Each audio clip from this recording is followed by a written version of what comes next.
Hello, ladies and gentlemen. Good morning and welcome to this webinar on socio-economic impact assessment of management scenarios within the ecosystem approach to fishery management. My name is Oliver Gregersen, and I am the Managing Director of Synthesa Partners and Associates and the work package leader in the wireframe project. And I will be chairing this webinar. The aim with this event is to contribute to the overarching objective of the wireframe project.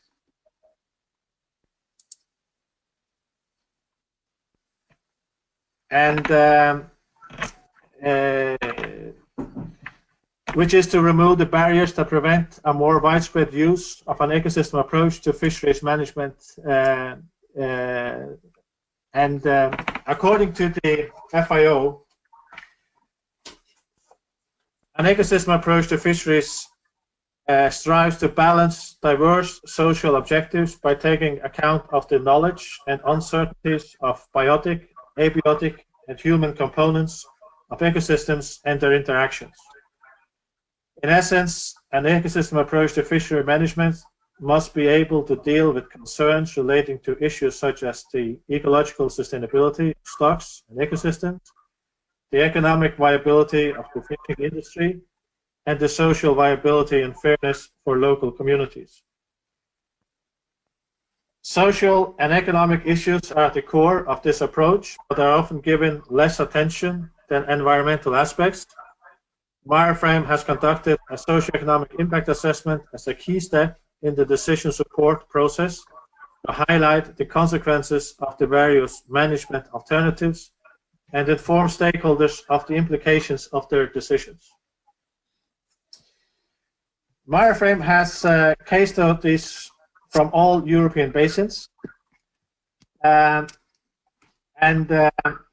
in these case studies, stakeholders have been involved from setting the overall management objectives for each case study towards analyzing and choosing the most suitable management strategy. Wireframe has, through this co-creation with stakeholders, developed a comprehensive decision support framework for developing management proposals, which includes new ecosystem models and tools, guidelines, as well as decision support tools, which helps users explore management scenarios. The close integration and co-creation with stakeholders should increase the chance of acceptance as well as the uptake of the project outcomes.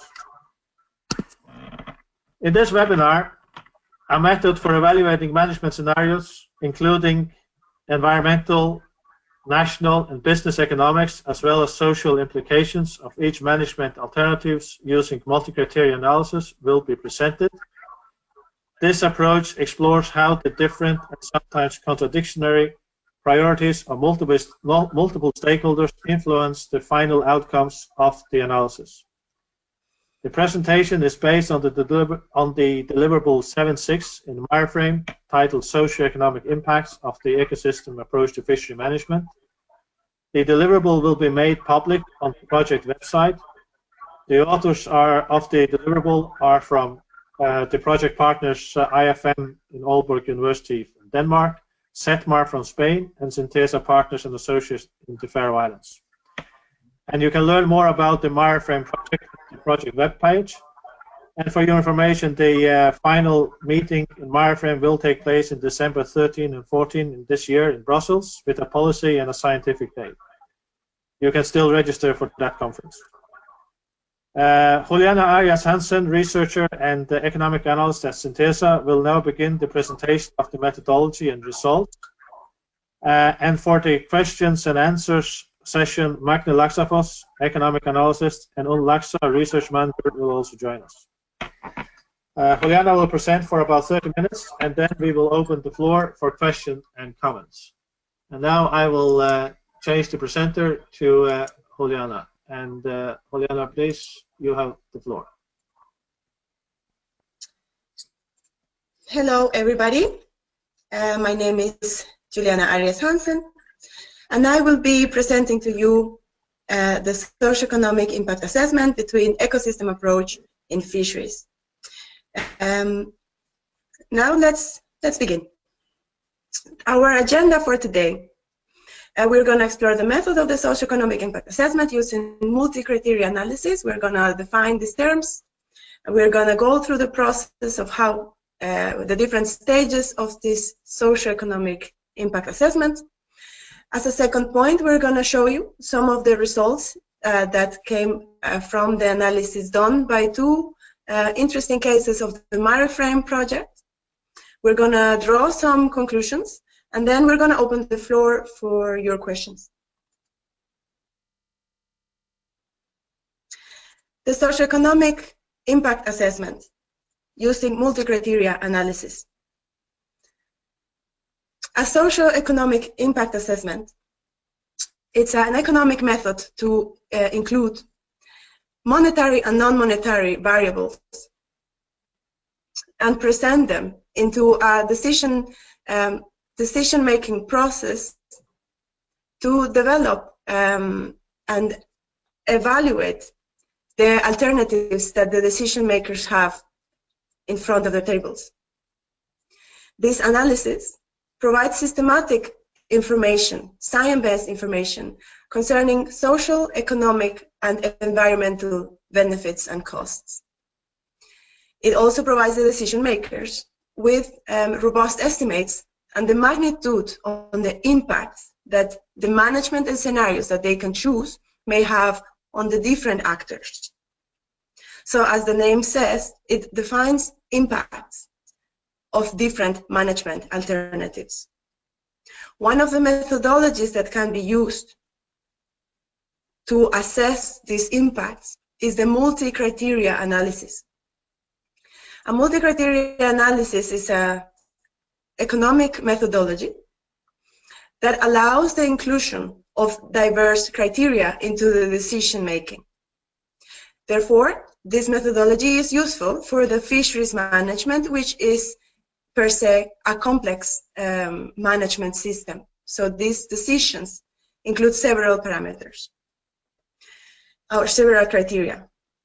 This methodology allows to solve decisions and to structure the decision-making process based on performance, the performance of the management scenarios that are under consideration.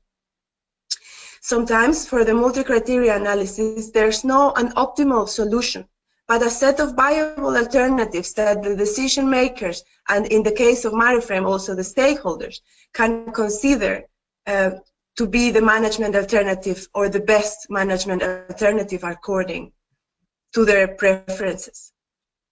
Also, the multi-criteria analysis allows the comparison of the status quo, meaning the doing business as usual or not changing anything, compared to different different alternatives. Now we are going to go in detail about this multi-criteria analysis, this method. How is it done, and what are the steps to conduct to reach some results that can be comparable.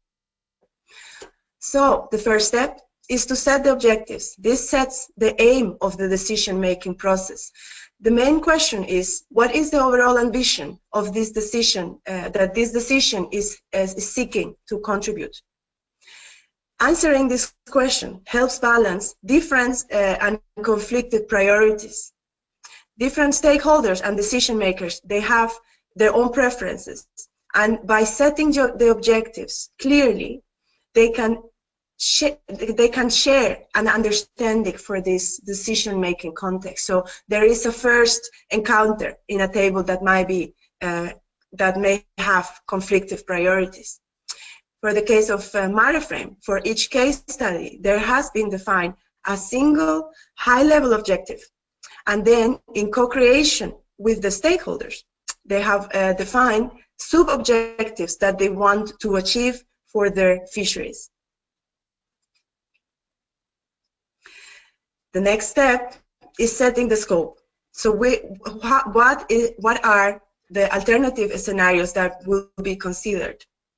First of all, we have to describe the baseline, business as usual, or the world as it is. And then we should establish what the management scenarios that should be evaluated are to be included according to the policy restrictions or allowance that are to be implemented in the fishery that is being analyzed.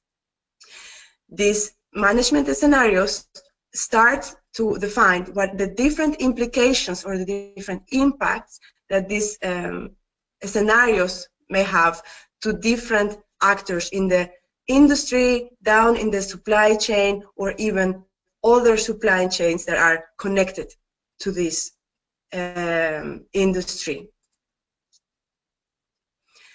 The third step is to assess the impacts. This is a very important step, and here is where data becomes fundamental.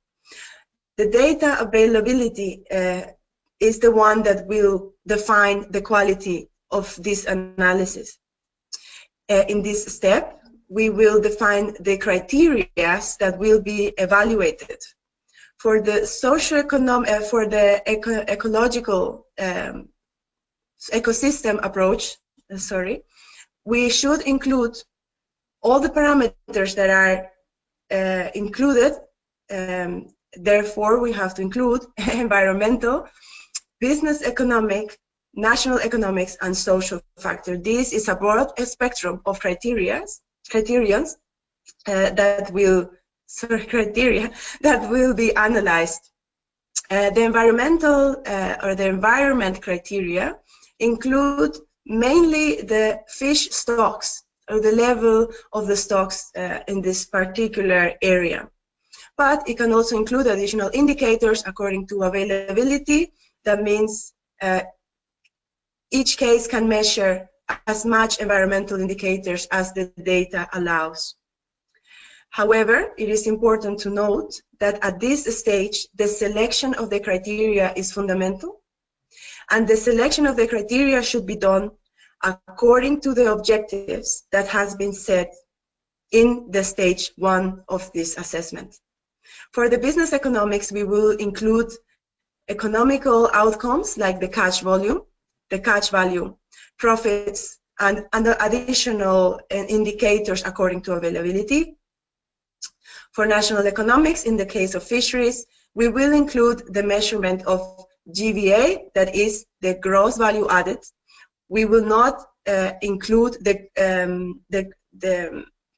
GDP or the national gross value, the gross product, because the fisheries sometimes do not represent a big percentage of the economy. Therefore, the gross value added is a more relevant indicator. We can also measure backward and forward linkages. This represents the industries that are in connection or that provide services to the fisheries, or that the fisheries provide service to. And the social factors. In this case, we measure the benefits that the community or the impacts that the community may have from the different management scenarios. In this case, it will be represented by the level of employment, that can be number of employees, and the level of the wages that are paid. But more social indicators can be included if data would be available. Then we will, as a fourth step, we will score and weigh all the impacts that have been selected before. The scoring set up a numerical scale. This means that the assessment will have now a direction. And the best performer normally will have the best values or the higher values. Therefore, a score of 0 will represent a bad performer, and a score of 100 represents a best performer. This is usually the case, but it can also be changed or reversed if a high value represents the worst performer. After the scoring has been assigned, then comes the weighting of the criteria. Weighting reflects the difference in the opinions and the priorities of the stakeholders. Therefore, when you assign weights, you will give preference or take relevance to some of the criteria, and this is connected with the objectives and the preferences of the stakeholders and the decision makers. Therefore, the moment you assign weights, this should be recognized explicitly to all the participants in the decision-making process. Finally, we conduct a sensitivity analysis where all the weights are scored, but in this case, the sensitivity analysis means that the weights will be changed according to priorities. In this case, we can assign more weight to the environmental parameters or to the economic parameters or to the social. And this will provide different outcomes. These outcomes will ensure that the socio-economic impact assessment has robust results, because the comparison will have then will have how to call it.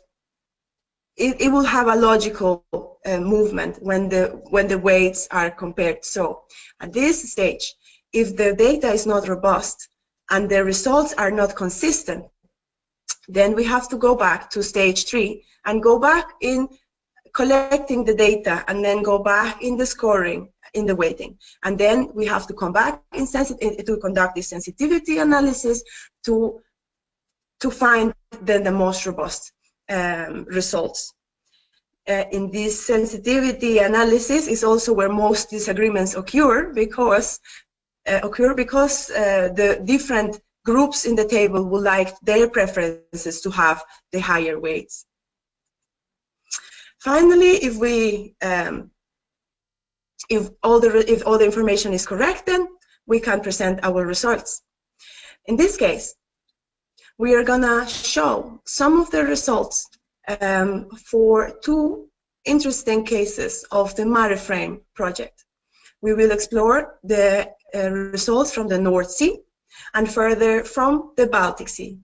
2 of these cases are highly complex. They are shared fisheries among different countries, but the results will show how this socioeconomic impact assessment can help decision makers to take informed decisions on knowing the impacts of their preferences. So the North Sea. This case study defined as its main objective to achieve the largest average catch possible, in technical terms referred as maximum sustainable yield. This objective includes 2 parameters: economic, the maximum, so to say, the largest possible catch, but with the sustainability of the stocks. So it's a mixture of economic and environmental priorities. The sub-objectives are more legal oriented, meeting the landing obligations, avoiding the risks of incompatible regulations, and sharing the losses across the fleets and the countries. As you can see, this case study is shared, so it's, as mentioned before, it's a complex case study. And the 3 sub-objectives are legal-based. That means that we cannot include such objectives in the socioeconomic assessment. So we are focusing on the first one, to have the largest possible catch, economic priority, with the maximum sustainability for the stocks, which is an environmental priority. Sorry, yeah, so here it is. This is the collection of the data. At this point, we are in stage 3. There is, of course, a lot of information here, but what we should focus on is that you can see on the horizontal axis the scenarios. These are the scenarios that we are going to compare. These management scenarios were selected to be the ones to be considered into the decision making. And in the vertical, you can see the criteria that has been selected. So for the environmental criteria, we have weighted stock size, and there are also additional environmental indicators. So we have a good view on the environmental performance of each management scenario here. Then we have the business economics, and then we have the catch value, which is of course included in the objective. They want to have the maximum catch value, but then we have to consider the environmental. We have profits, national economics, and then for the social, we only have wages due to data availability. Now we are going to see how scores and weights are assigned to these numbers that are the results of modeling and participation of biologists doing biological modeling for the environmental parameters, and also collection of economic data. Now we can see a table where the scoring and the weights are included. So in the left side of the table, we have the scores. According to the values that were assigned, or to the data that was collected in the results in the step before, we have the scores. And as we said, 0 is a bad or the worst performer, and 100 will represent the best performer. Making a quick scan, you can see in the left side that we have, for instance, 2 kind of contradictory scenarios. That will be the max value. I will show it right here, with really bad environmental performance, but a really good economic performance and social. The total opposite from this conservation scenario, which is absolutely best performer in environmental indicators, but a really bad performer in the economic. So under equal weighting, these 2 scenarios become the worst and one of the best. But there is another good performer, the maximum GVA. But this, again, is not a very good environmental performer. Why is this? Because this weighting has been done, and this has been done with equal weighting. That means that we have assigned a quarter of the importance to each of the 4 criteria that were selected. This means that the environmental parameter is only a quarter of the whole spectrum. 75% is a compilation of social, economic, and national economic. Here is very important to, according to the objectives, give higher priority to the environment.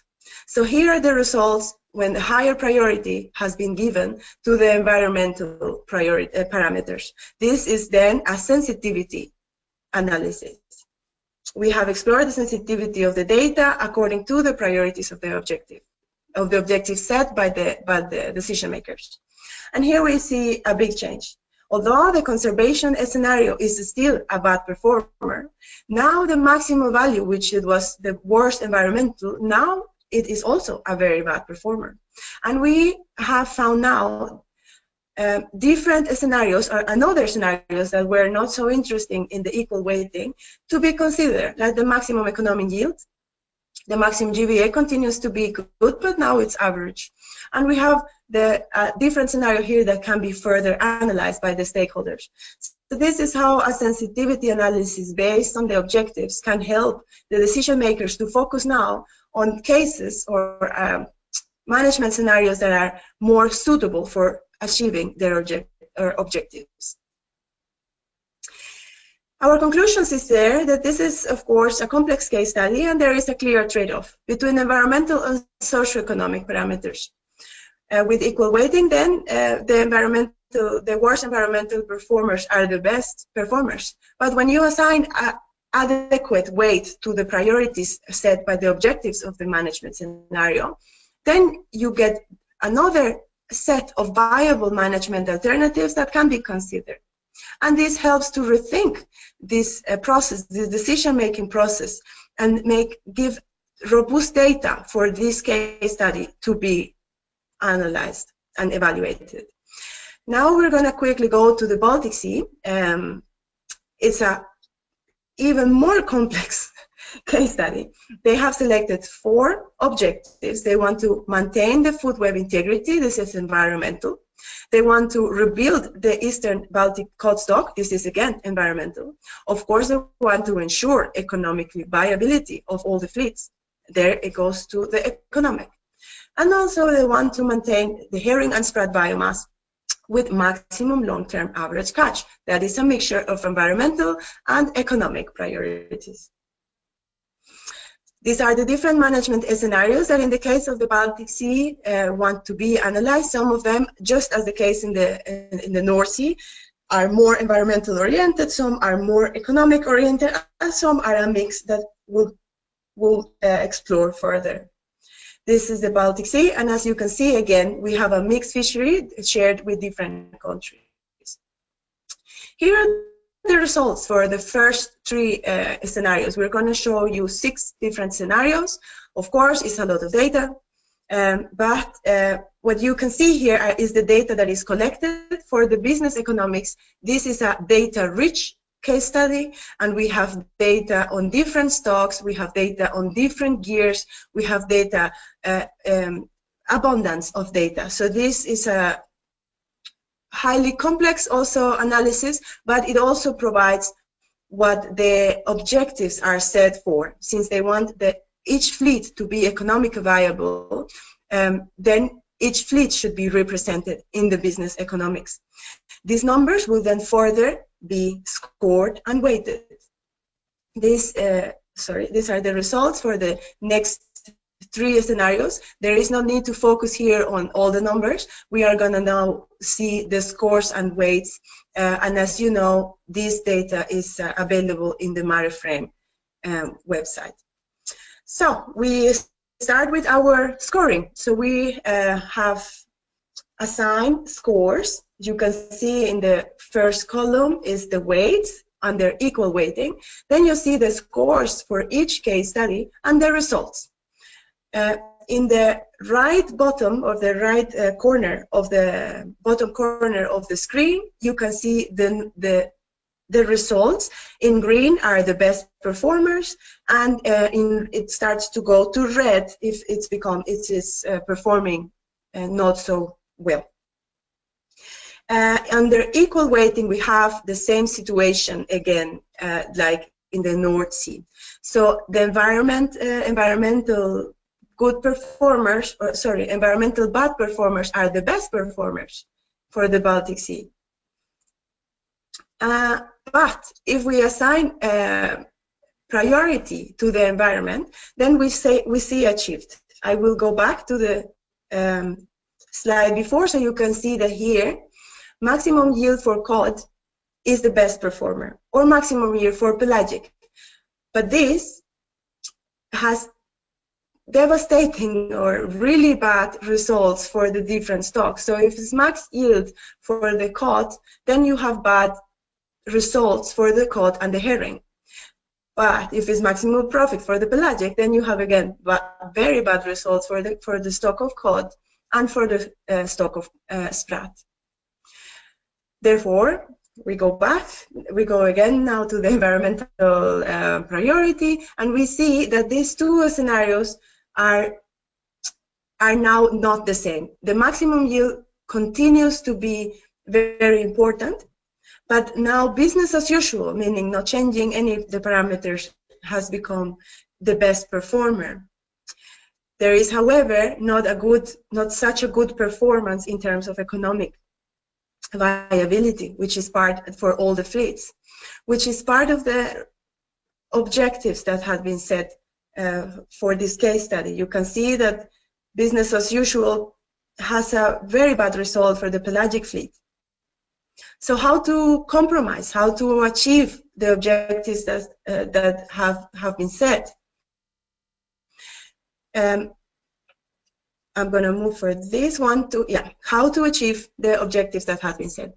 There we have changed the weights again to increase profitability of all the fleets, assign higher relevance to this, and further higher relevance to the environmental parameters. And here, then again, we see a verification that 2 case studies are performing the best. So in this case, what we see is that there is not an optimal case. There is not a preferred scenario that will achieve all the objectives. Therefore, there is a repetition that one scenario is performing constantly good, but it doesn't achieve the objectives for the herring or the pelagic fleet. So therefore, it doesn't fulfill the objectives for ensuring viability of all the fleets. There has to be a more detailed evaluation, a more detailed analysis of these indicators, knowing that the most feasible option is not the highest score. Sometimes the highest score does not fulfill or is not acceptable for all parties, but there has to be a compromise on how which management scenarios are actually acceptable. So the conclusion is there is not a scenario that is the best performer, but however, the multi-criteria analysis narrows down the range of options, helping the decision makers to focus on those scenarios that are performing the best, and compromises needs to be made in order for all the parties to find a decision acceptable.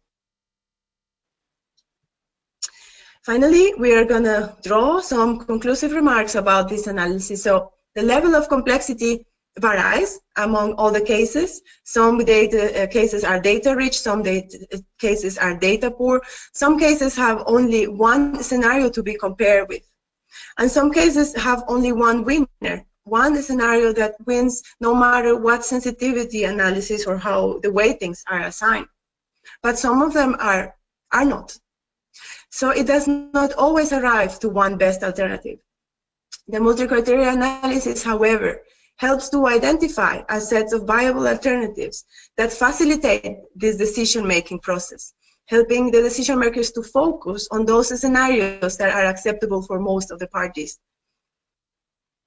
And the weighting system and its impact, it's a process that has to be transparent to every user for the multi-criteria analysis and for everyone who is sitting at the table making decisions.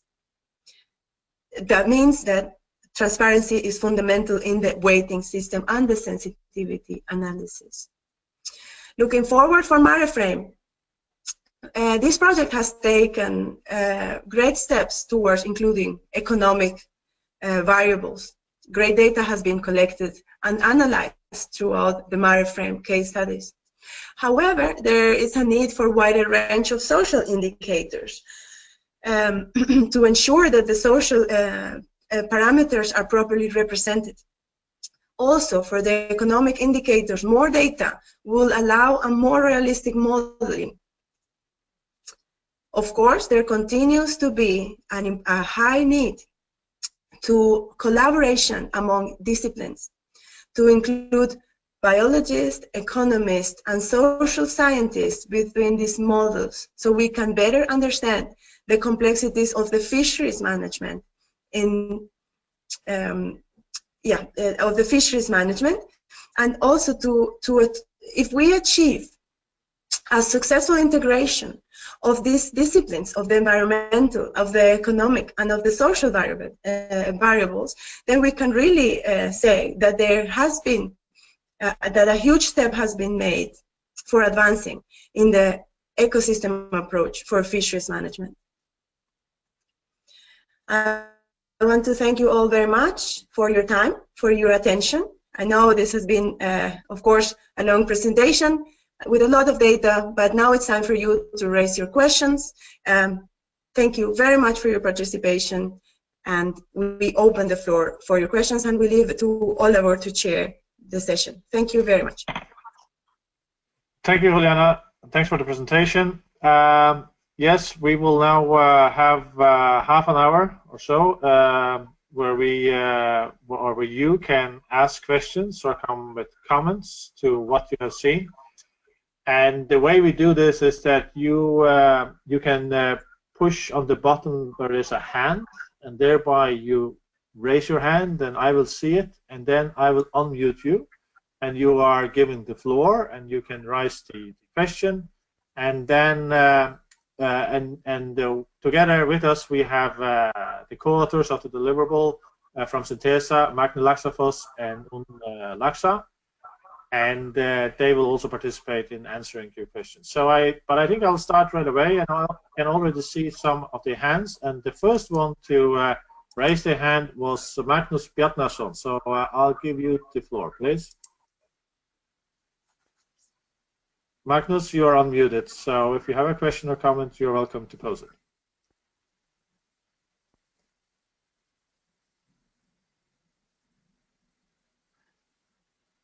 I cannot hear you. He says, sorry, no question. Okay, excellent. We will continue. There is the next one that I can see has raised the hand is Johanna Ferretti.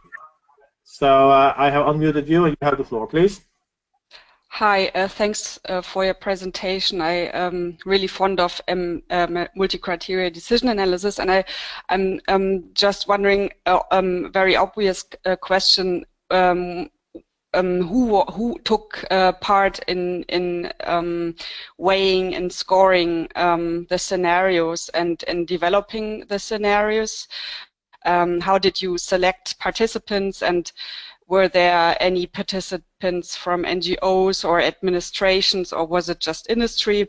And I'm also wondering how many meetings did you have for scoring, weighting, and doing or developing the scenarios? How many meetings did you have with stakeholders? Thanks.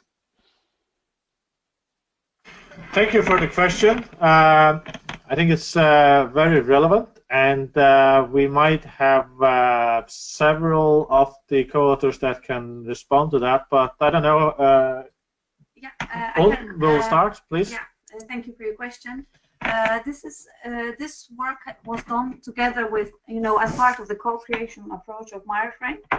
So that means that for every case study, there was a wide selection of stakeholders, and it varied how many there were depending on each case study, but it was, we made our best effort to include as wide ranges of actors as possible, and that included as well NGOs. And that is where the scenarios were developed, so what kind of issues were of interest to stakeholders, and also where the priorities and objectives were set. So, but I can also clarify that in terms of this particular MCA, we did not have stakeholder interaction for the sensitivity analysis itself. This was due to logistical issues with timing and so forth. It didn't work out so well. But we have tried to we have used the objectives and the minutes and so forth from all the stakeholder events, and thereby tried to sort of assign, the appropriate sensitivity analysis, keeping in mind the objectives and so forth of the stakeholders. But if you were going to do it, of course, another time you would sit with the stakeholders every time and explore the different aspects of the indicators and how they influence. But I can also mention that we in Wireframe also have developed a tool which is suitable, or it's an MCA tool, which is available on our website as part of our decision support tool package, which you also can visit to see. And this was used together in stakeholder meetings as well, to explore kind of alternatives and evaluating trade-offs and so forth.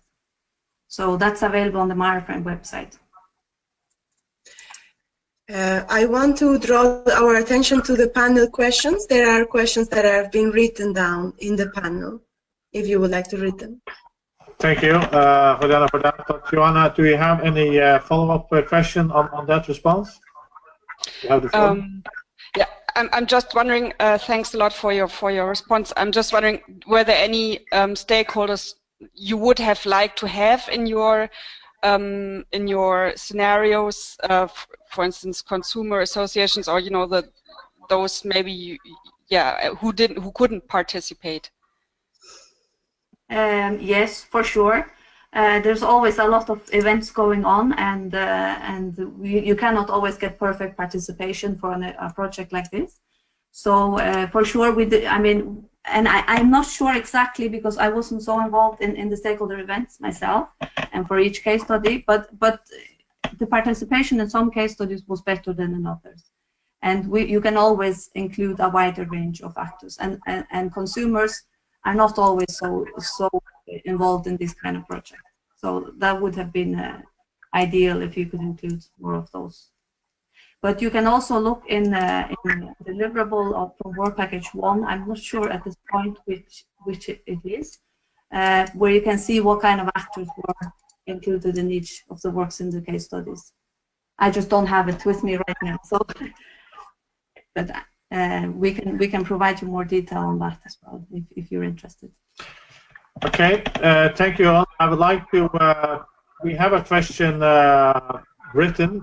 Before we take that, I can see another hand from Jose Santiago. So Jose, I will give you the floor as well now before we take the written question, please.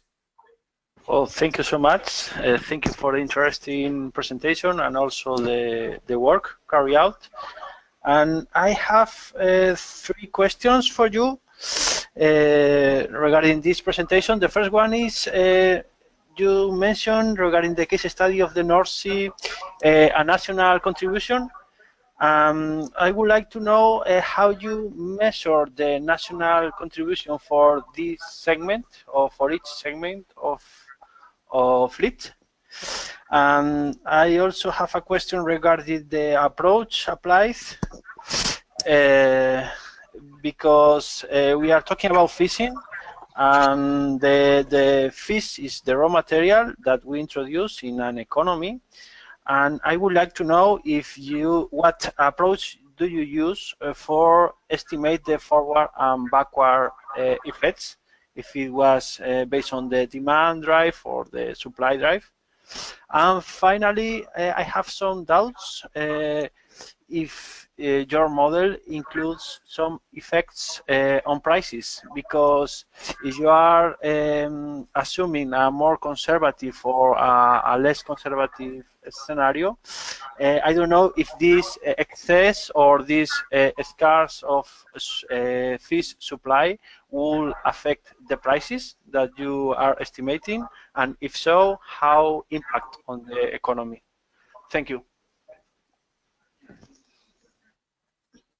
Thank you very much, Jose. I think we will pose the first part of the question. I would like to go to Magne. If he can come in, and might be then Una and Juliana will support him in the question, in the answering. Magne, can you hear me?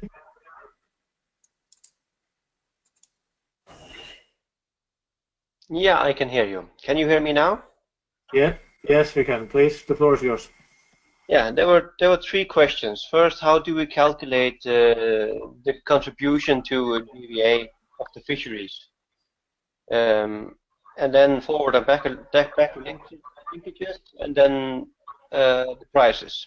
So the first question is, how do we measure the effect on the national economy?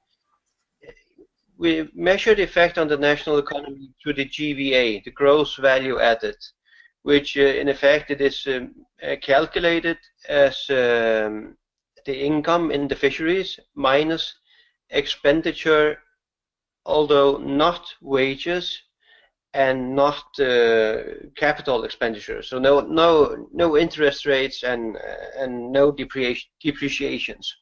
So in effect, it's income minus costs, but not all costs. That is the way GVA is calculated, and that we do for each fleet segment and for each industry, also the fish processing industry. The second question was about backward linkages and forward linkages. He only mentioned backward linkages, but backward linkages is the purchases done by the fishing fleet and the fish processing industry. So when they do things, they buy raw materials, they buy oil, they buy and different.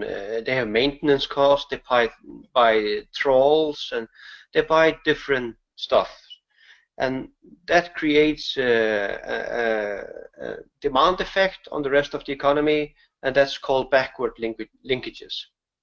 At the same time, the fish is brought ashore and is processed, and that is forward linkages. So the processing industry is forward linkages.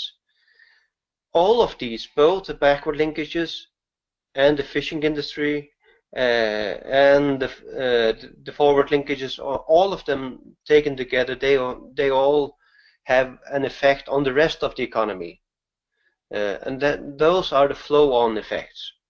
So all of them are calculated.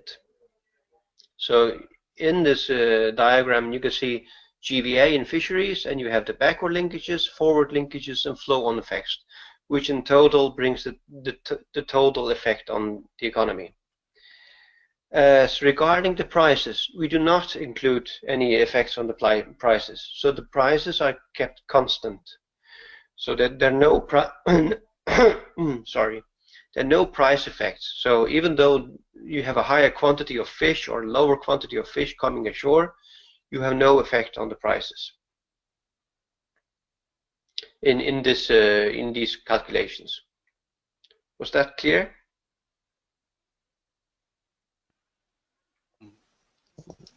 Yes, thank you so much.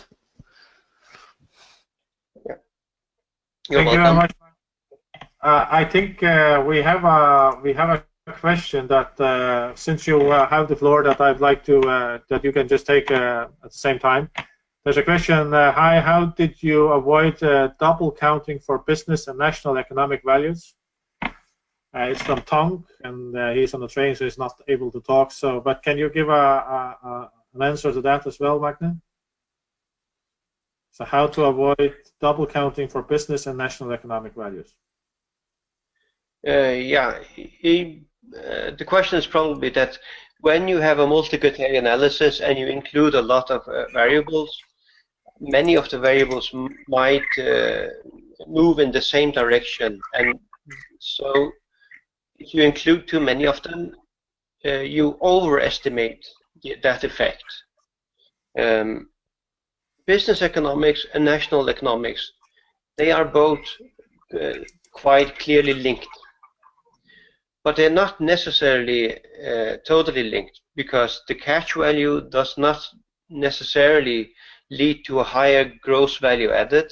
It depends on how that catch value is obtained.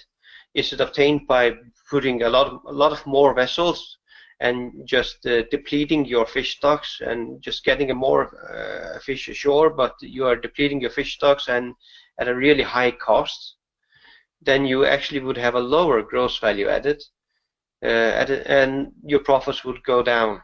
So we have not, or rather the other way around, we have chosen to include both business economics and national economics, even though they can be integrated, co-integrated.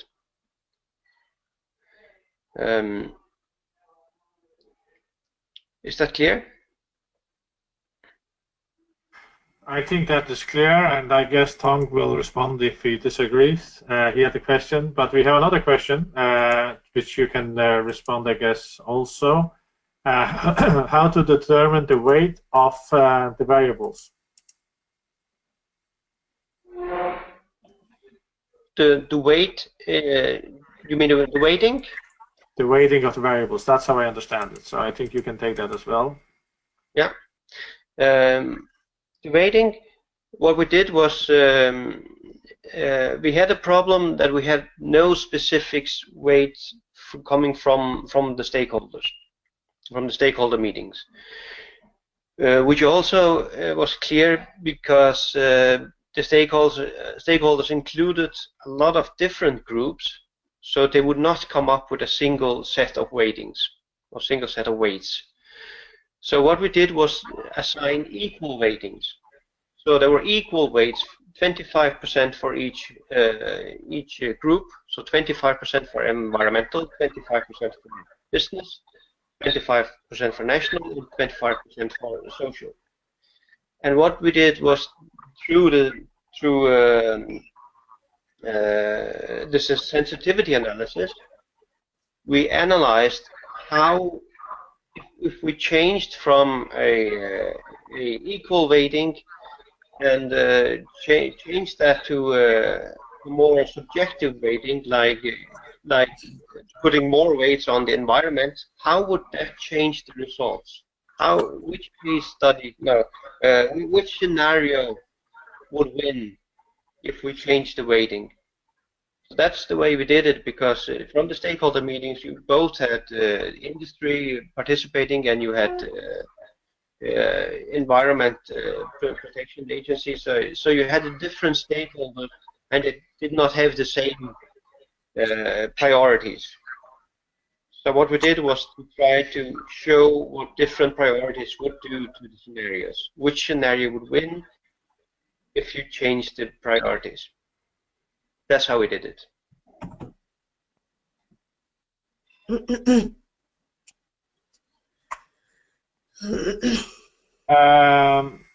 We have John Pope also on the line, and John has said on the question mark that he would also like to respond on behalf of the North Sea. So let me see the attendees here, and I can unmute you, John.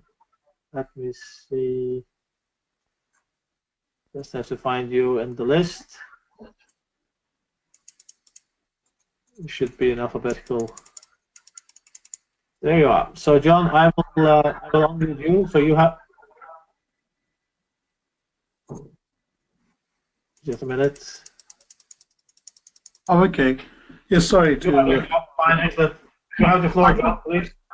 I had just one or two comments on those questions about the North Sea.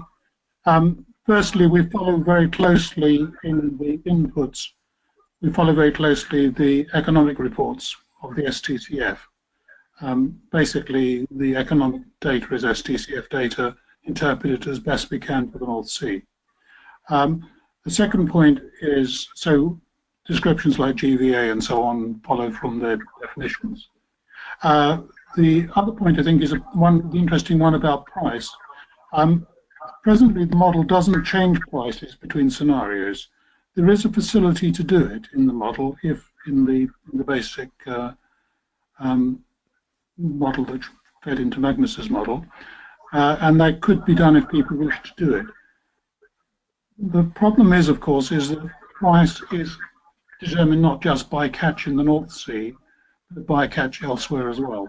For example, cod might well be affected by catches at Iceland and at Barents Sea. So it's rather difficult to predict price just from the North Sea by itself. And so my feeling was it was best to leave it so it could be adjusted by industry people if they wish to, and I can certainly show them how to do that. But presently it just uses fixed prices based on the averages in the STCF data. I hope that helps a bit, but I'm around if there's any difficult questions on the North Sea. Thank you very much for your contribution, John. We might come back to you if there are more questions.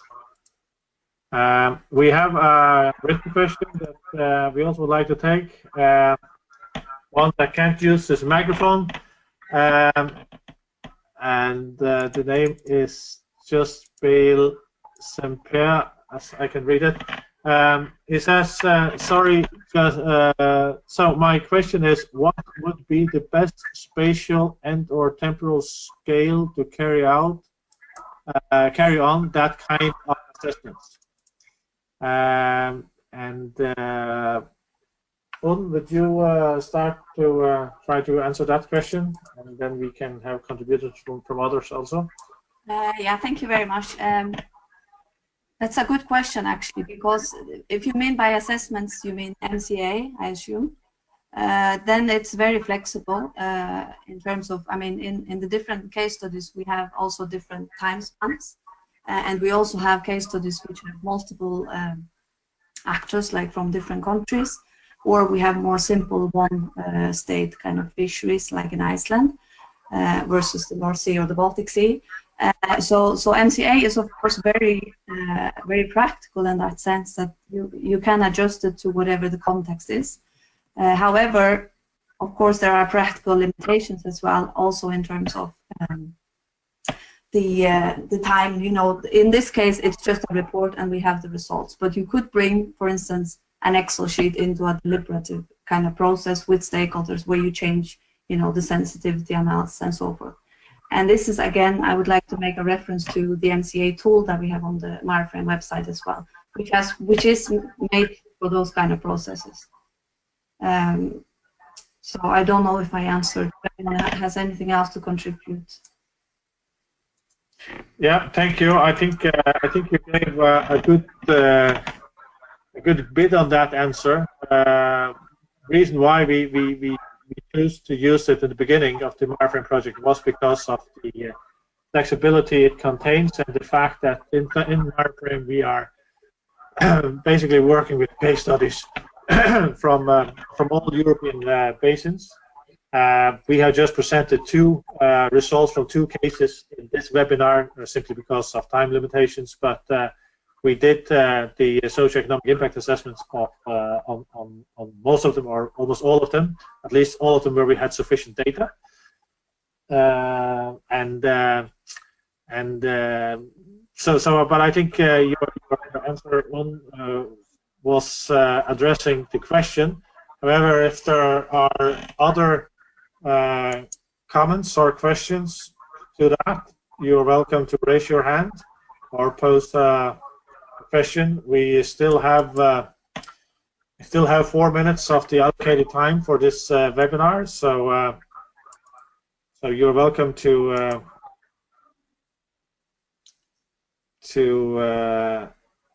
answer. I cannot see at the moment if there's anybody. Yeah, there is some here. I think the part that I'm trying to read. There is a question from Jose. Jose Alcendiado, yeah. MCA fits any scope, but the input-output analysis to estimate the socio-economic impacts don't, isn't it? No, you are right about that, Jose. I agree with you. But of course, an input and output analysis can also have different scopes as well.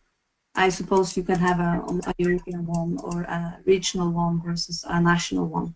But in this case, it is more national. But this is not my expertise, the output analysis. So I don't know if Magni or someone else would like to address that.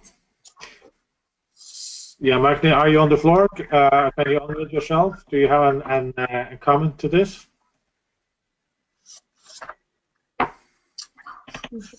He's muted at this point.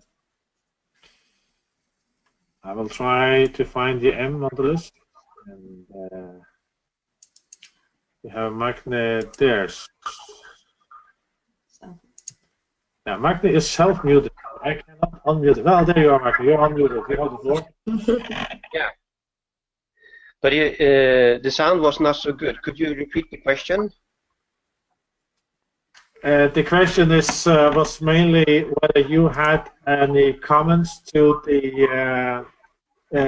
We had a question from Jose from Setmar saying that the MCA fits any scope, but the input-output analysis to estimate the socio-economic impacts don't. Isn't that the case? And then Un had a response to him as well. But my question is, do you have any further comment to Jose's question?